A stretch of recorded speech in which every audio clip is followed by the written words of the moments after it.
السلام عليكم، مرحبا بكم اليوم في وصفة جديدة اللي هي خبز الساندويتش ولا خبز الشاورما.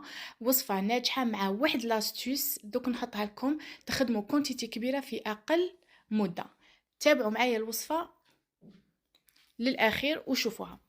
عندنا كاس ونص حليب، عندنا شوية ملح، عندنا مغرفة سكر، 3 مغارف زيت، ونديرو وربعة كيسان فرينة. نعجنوا هذه الخليطة تاعنا حتى نتحصلوا على عجينة طرية. ندي لكم غير شوية ماشي بزاف، ومن بعد نشكلوا ديبول. انا عطاتني 8 خبزات كما كنتوا تشوفوا.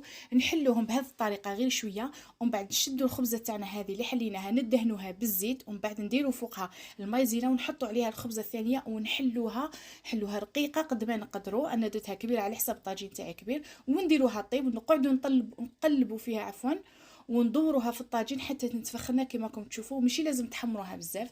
كي تخرجوها من الطاجين ديروها داخل ساشي وغلقوا عليها، ما تخافوش منها تعجن ولا.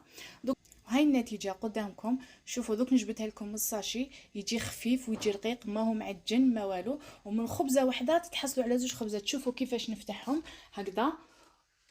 شوفوا هذه الوصفه قلت لكم ناجحه وتربحكم وقت بزاف. سيو تجربوها وخلوا لي رايكم في التعليقات وبارطاجيوها مع احبابكم، وبصحتكم في فيديو اخر. السلام عليكم، مرحبا بكم اليوم في وصفة جديدة اللي هي خبز الساندويتش ولا خبز الشاورما.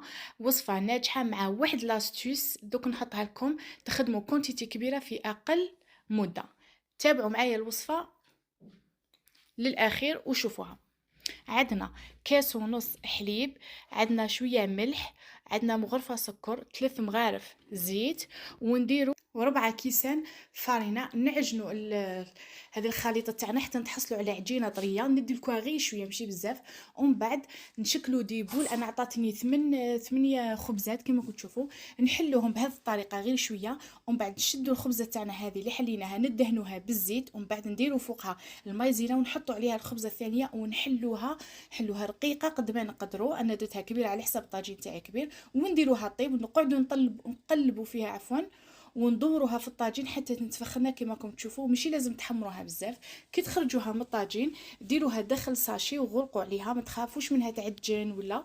دوك هاي النتيجه قدامكم. شوفوا دوك نجبدها لكم من الساشي، يجي خفيف ويجي رقيق، ما هو معجن ما والو. ومن خبزه واحده تتحصلوا على زوج خبزات. شوفوا كيفاش نفتحهم هكذا. شوفوا هذه الوصفه قلت لكم ناجحه وتربحكم وقت بزاف. سيو تجربوها وخلوا لي رايكم في التعليقات وبارطاجيوها مع احبابكم، وبصحتكم في فيديو اخر.